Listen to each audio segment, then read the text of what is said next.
కంటిన్యూగా పవన్ కళ్యాణ్ టార్గెట్ చేస్తూ అక్కడేమో ఏజెన్సీలో నకిలీ పోలీసు పవన్ కళ్యాణ్ ఇంటి దగ్గర ఎక్కి ఇప్పుడేమో డ్రోన్ కంటిన్యూగా ఒకే చోట ఇలా జరుగుతుంటే ఏమనుకోవాలి? అంటే మేము ఈ రెండు విడిగా చూస్తున్నామండి.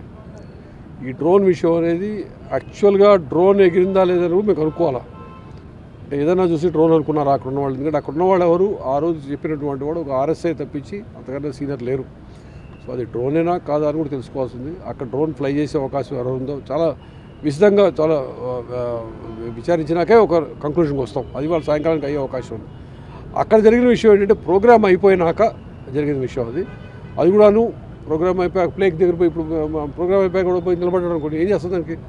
ఓ పిచ్చోడు నిలబడచ్చు, మంచోడు నిలబడచ్చు, దొంగ నిలబడచ్చు. అట్లా ఏదైనా జరగడం తప్పించి ఎందుకు జరిగింది అని చూస్తున్నాం. ఆ ప్రోగ్రాంలో మాత్రం ఏదైనటువంటి సెక్యూరిటీ ల్యాబ్స్ జరగలేదు మన ఏజెన్సీ ఏరియా అనుకుంటున్నాం. ఏది అయినప్పటికీ ప్రతి చిన్నదాన్ని ప్రతి విషయాన్ని మేము చాలా సీరియస్గా తీసుకుంటాం.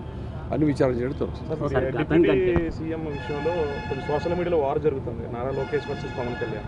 సో దాన్ని అది పెట్టారు, దాని మీద అవకాశం ఉంది. నాకు యాక్చువల్ ఐడియా లేదు, చూస్తాను. కోడి పందాలు గతం కంటే ఈసారి గతం కంటే ఎక్కువ కేసులు కూడా నమోదవుతాయా?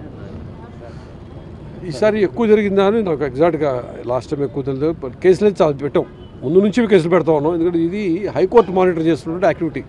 కొన్ని సంవత్సరాలుగా హైకోర్టుకి మేము వాళ్ళు మానిటర్ చేస్తున్న యాక్టివిటీ, ప్లస్ హైకోర్టుకి నివేదిక కూడా ఇవ్వాల్సి ఉంటుంది. జరిగిన విషయాలు అన్నింటిలో కూడాను ముందు జరిగింది, తర్వాత 13, 14, 15 3 రోజులు జరిగింది. మొత్తం మీద రిపోర్ట్ ఇవ్వాల్సి ఉంటుంది. అది ఇస్తాం, అది ఎప్పటికి కూడా. ఓకే.